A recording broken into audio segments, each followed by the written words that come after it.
Shkencëtarët zbulojnë një substancë që transporton diamante 150 kilometra mbi sipërfaqen e tokës.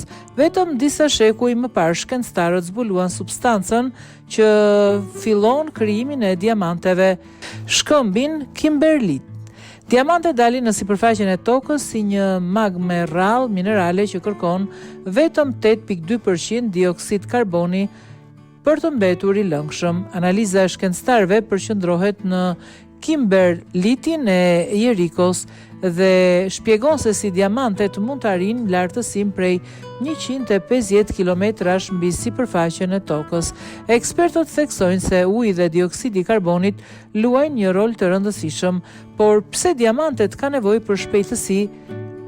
Diamantet i mbijetojnë udhëtimit të vështirë të lindjes së tyre vetëm nëse ngjitja e tyre është mjaftueshëm e shpejtë, përndryshe ato transformohen në grafit. Lëvizja e shpejtë i mban ato në një gjendje fluide derisa të ngrihen në sipërfaqe ku janë më të ftohta.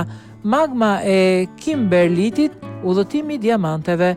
Magma kimberlitike përmban shumë përbërës të paqëndrueshëm, kryesisht dioksid karboni CO2. Për shkak të presioneve të mëdha që mbizotrojnë në këto thellësi, përbërësit e paqëndrueshëm treten në magmë. Duke depërtuar në litosferë, kjo magmë gjysmë e lëngshme krijon çarje shpërthyese në korën e ngurtë.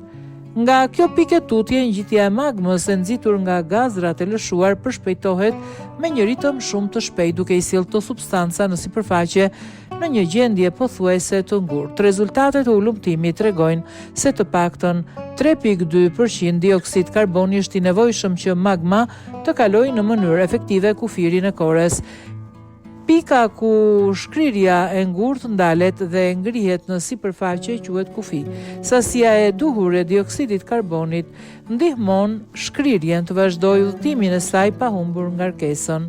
Përfundimi më i rëndësishëm i këtij studimi është se ne kemi arritur të kufizojmë sasinë e CO2 që kimberliti i Jerikos kërkon për të ngritur me sukses nëpër kraton, tha doktor Anzu Loviv.